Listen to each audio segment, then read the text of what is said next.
Yan, ito po pagka dinadagsa po talaga ito ng tao. So umiingkam po ito ng nasa 30 hanggang 40,000 isang araw. Pag po talaga dinadagsaan ng tao. So talagang napakaganda naman po talaga.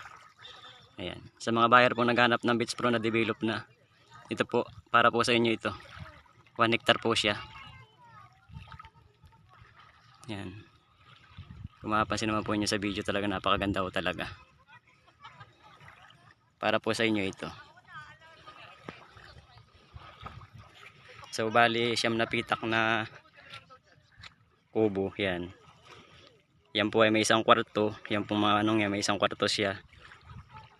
May tulugan po yan. So ang renta po dyan sa mga gayan dito ay 1.5 ang isang piraso po niyan.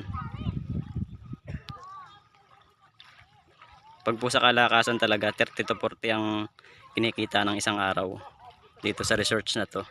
Kasama naman po dun lahat, pati entrance. Yan naman po yung mga lamisan niya. So bali marami na po to. Baka nasa 20 piraso itong mga lamisan ganito. So meron po tayong pagkukunan ng buko. Yan, kasama pa yan. Yan po, kung mapapansin nyo. Yan po yung mga lamisan niya. So kompleto na po dito sa gamit. So meron pa po tayong parking na malaki. Ito po ay Buena Vista, Quezon. Ayan po, may mga video, may video kay pa po yan. Sa video kay naman po ang renta sa video kay ay 800 po. Pero sa 1.5 po kasama na po yung video kay yan sa renta. Ito po yung mga lamisan nila. Yan. So ganda po ng lamisan nila.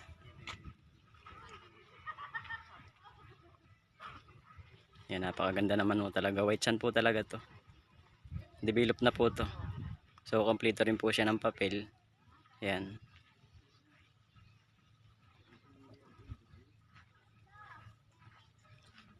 Napakaganda po nila. Yan. Ayan, kung mapapansin po ninyo, white sand talaga yan. So napakalakas po nitong resort na ito dito. Lalo na po ngayong mamahal na araw, dadagsain po ito ng tao talaga. Ayan, meron po tayong pagkukunan ng buko. Ayan po, napakababa ng nyug. So lintik naman po sa bunga. Kaya napakalakas po rito ng buko. Ayan po si ma'am.